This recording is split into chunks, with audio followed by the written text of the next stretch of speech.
Okay, now a little bit more easier things compared to previous section, and much less technical. Let's talk about social engineering.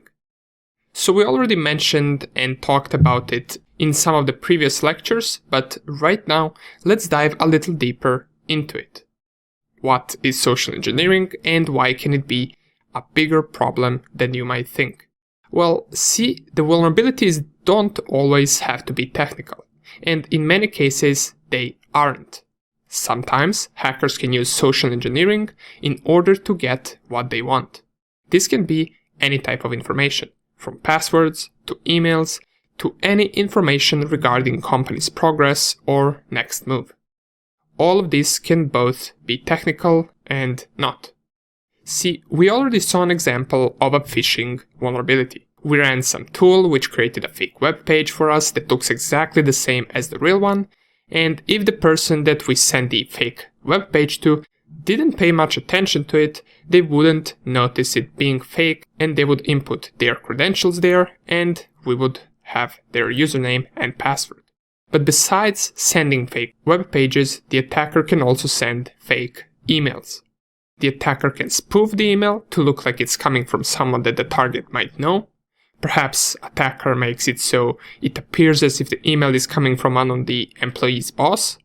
In the email, he can say something along the lines of, "Please install our new software for time tracking," or something similar to that. And if you don't double check whether the email is indeed from the boss, then you might end up installing some malicious software and running it on your machine. Now, I know most of this stuff sounds like it's impossible to fall for, but trust me, hackers are really good at making them look as legit as possible. They can even sometimes try to time the attack so it barely falls under your schedule, and you, due to lack of time, end up doing something faster, like responding to that email without any checks just because you have something else to do right now. And besides these type of the attacks, as we already mentioned, social engineering can also be done in the real world, not just in cyber world. An attacker can try and impersonate someone that might work with you or some other company that urgently needs data from your company for some type of collaboration. These type of attacks can be limitless, since with enough preparation an attacker can make them almost perfect. Social engineering attacks usually include one person, but in larger attacks multiple people can be planning and pulling out a social engineering attack. So these would be some of the most common types of social engineering attacks. We already mentioned the fake website phishing page. We'll mention again how to spot the differences and what additional checks you can take in order to not fall for this type of the attack. Besides that, we also got a fake email spoofing. This one is even more trickier, as it might not ask you to submit any type of information and you might not think too much of it. It could be just a smaller setup for a bigger social engineering attack later on. We will also take a look at demonstration of this attack, and we will see how hackers can really send those fake emails or spoofed emails. And last but not least, social engineering can be just a simple phone call. An attacker can call you and ask you to provide some remote access password for your work machine because your company is going through some quote-unquote security checks on employees' machines. All of these have happened thousands of times before. The goal is for us to be aware of them and know how to protect against these and how to recognize them. That is the most important part, to recognize these attacks. And that is pretty much what we're going to be doing in this section, starting with the fake emails. See you in the next video. Welcome back.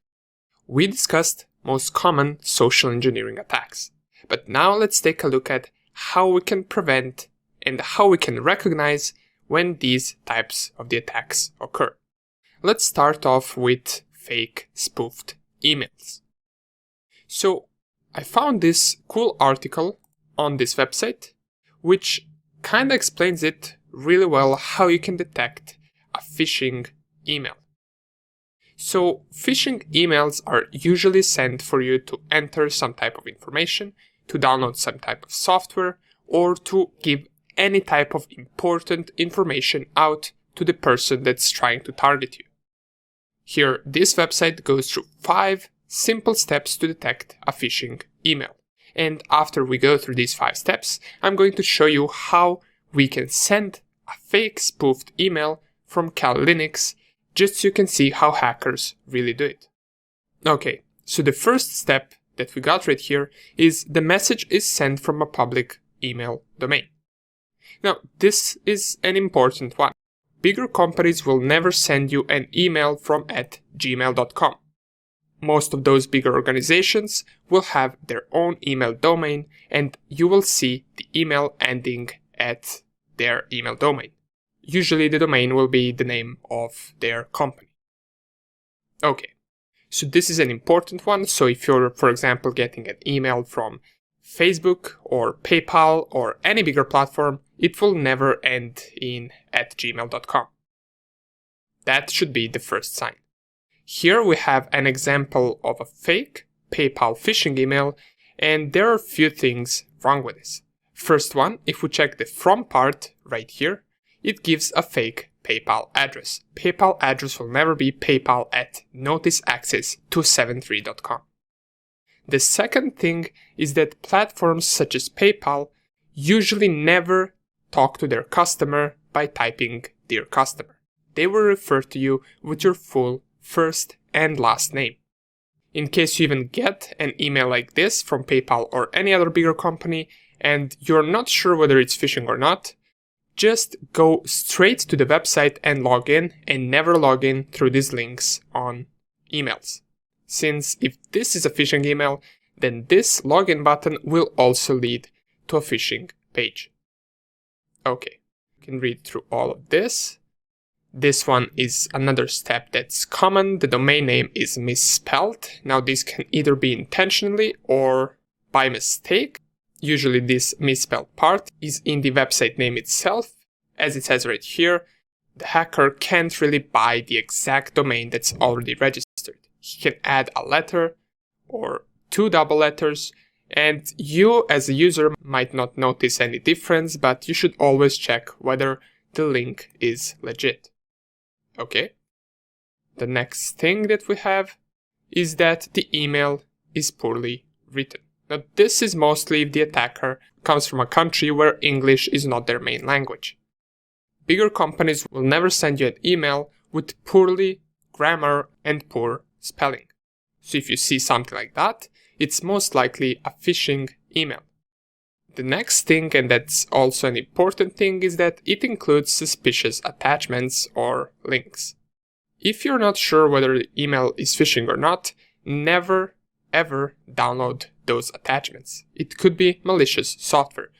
The best approach for this is to contact back the email address that sent you this or the person that sent you this. So for example, if your friend sent you an email with an attachment and you're not sure whether the email is phishing or not, because it does have some things that might point to it being a phishing email, try to contact that friend and ask them if they sent you an email. Usually that's the most simple thing to do, and it will give away whether that email is phishing or not. And last but not least, we have this part. The message creates a sense of urgency, and we already talked about this in the previous video. They will always try to make you do things as fast as possible. Now the reason to that is because you don't really have enough time to think through that email. If the person that's sending the email is your boss or something, you don't want to waste their time, you don't want to look bad in front of them, and you will do exactly as they say as fast as possible without even checking. So these types of phishing emails will usually send a message that creates a sense of urgency.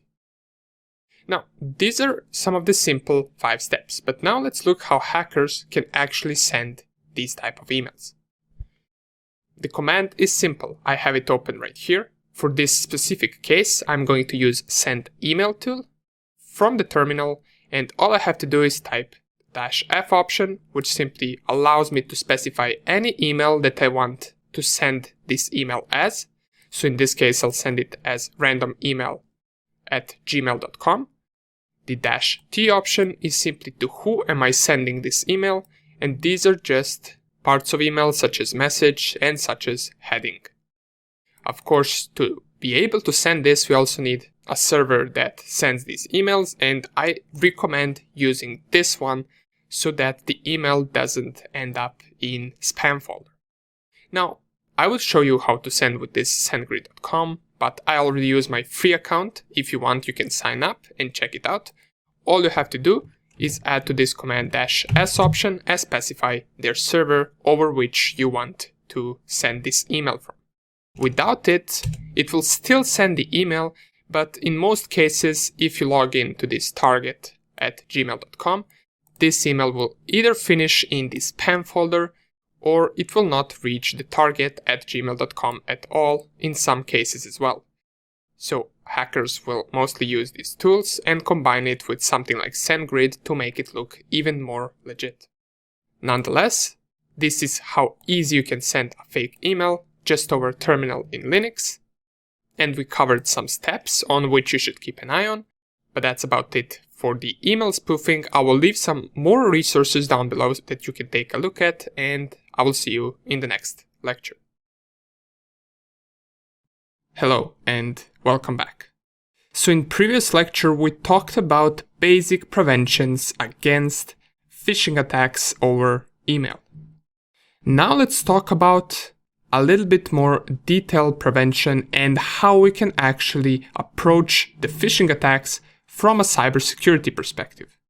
So the previous video showed how we can prevent, or how we can, better to say, recognize those attacks, but right now let's see what we can do once we recognize those attacks.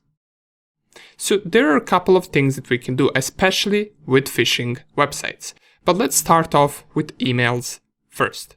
So first of all, we already showed how we can send a fake email in the previous lecture, but I assume most of you won't really have Kali Linux or Linux at all. So what you can use instead is you can use this website right here, emkei.cz. Here you just input the information and the email that you want to send, and this will send an email to your target email address from any email that you want. So here you can type any name whatsoever. It can be a random name. This can be a random email address. For example, if the attacker was trying to phish for PayPal, they would input the PayPal email address right here. The to section goes to which email you want to send it to. We have the subject and we have the content. There are also some advanced settings, but they are not of interest to us. So an attacker can use this website, for example, to send an email, and the email can actually match to the exact email address from PayPal. You can give it a try, type in something right here and send to your email address. Now, the thing about this is that in many cases, this will finish in the spam folder. Now, sometimes it won't, but in many cases, it will finish in spam folder. So if you do not see it, just go to your spam folder on your email account and you should see the email that you sent to yourself. There you can inspect the details, see from who you got this email, and the information should match with the information that you specified right here. So how can you analyze this? Well, there's one tool that I recommend for analyzing emails like that, on which you're not sure whether they are phishing or not. You can use this tool right here. Message Header Analyzer. Just copy the headers of your email, which you should find simply by right-clicking on your email and copying headers, and paste them right here. This tool will analyze those headers and you will be able to see from where exactly was that email sent, and whether it was truly sent from PayPal servers or from somewhere else. Now here's a little task. Try to find this website in the headers of your email. If you do manage to find it, that will be a really good indication that what you got was a fake email and that you should not input any details whatsoever. So I recommend using this tool, and if you want to test it out with a fake email, you can send it with this website right here. Nonetheless, let's move on from emails. We saw how we can prevent them. We saw how we can recognize which are fake and which are not. And we also mentioned this a little bit more advanced method of analyzing emails to figure out where they came from. Now let's move on to the websites. Now before I talk about how you can recognize a phishing website, I recommend you watch this video. It explains why antiviruses can sometimes be really good in prevention against phishing. So in this particular video, it's only 2 minutes long, it's by Kaspersky, which is a famous antivirus vendor, and it explains how their antivirus software can prevent a phishing attack. Or it pretty much demonstrates how it does it.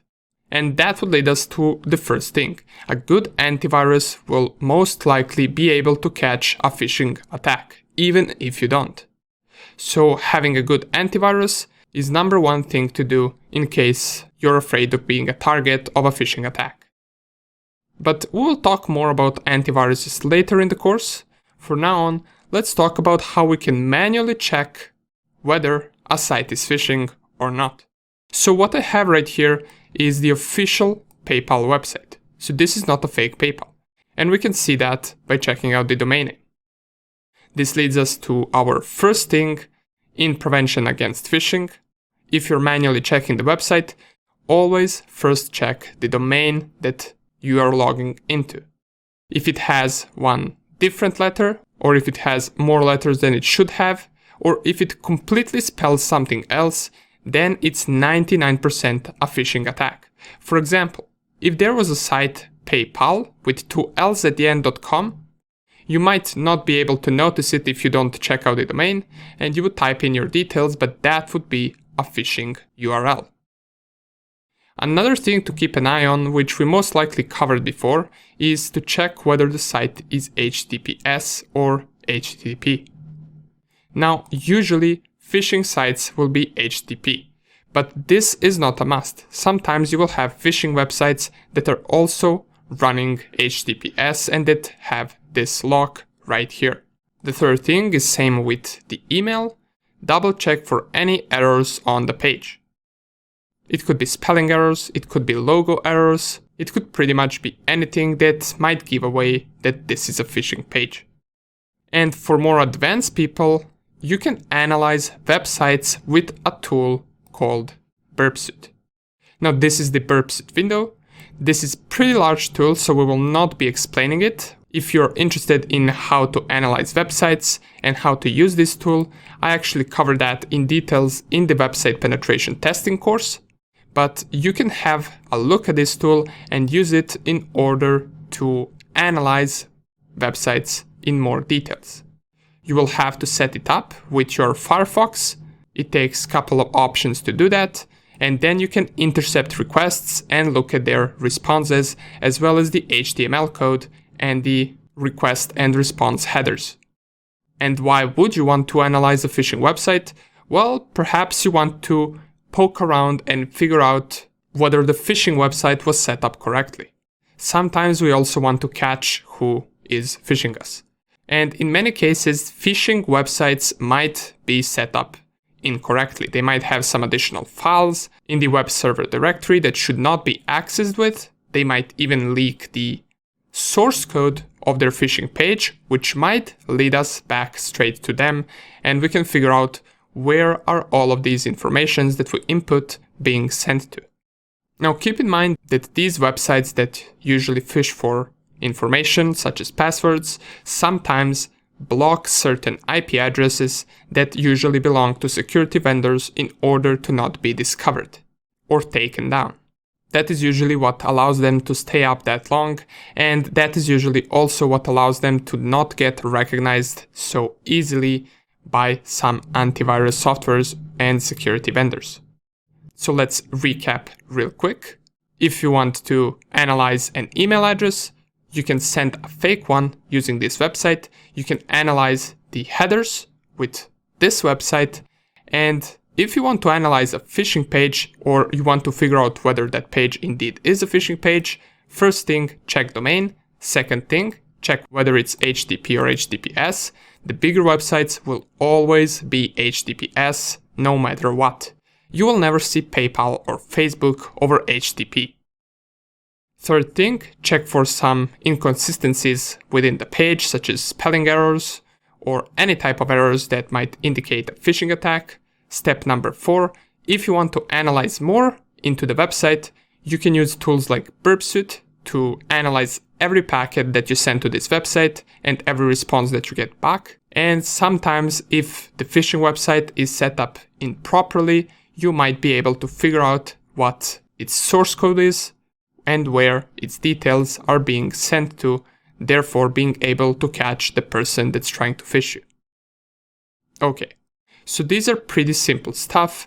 Of course, everything is simple besides this Burpsuit tool. It will take some time to get used to it if you decide that you want to use this tool. But nonetheless, I do advise you to take a look at it since it will be helpful sometimes, especially when you're dealing with websites a lot. Nonetheless, thank you for watching this video, and I will see you in the next one. Okay, before we move on further, I just want to mention a few takeaways when it comes to social engineering. This will be a quick video, and we're moving right after this to the endpoint security. So first things first is that you should never click on suspicious links from emails, messages, or websites. The second thing is to always check whether the connection is HTTP or HTTPS. The third thing is never give away your password, your security question answer, or two-factor authentication or verification code. The next thing is if you think you were a target of a social engineering attack, always change your password as soon as possible. And the last thing is it's best to always directly go to the specific website that you want to log into, then to click on some link that came either from email or from SMS message or from anywhere else at all. It's always best to directly type in the domain and visit it over your browser. Nonetheless, we already know all of this, but I just wanted to make it in a quick little video to be just the key takeaways for social engineering. Thank you for watching this volume, and I will see you in the next volume where we will talk about endpoint security.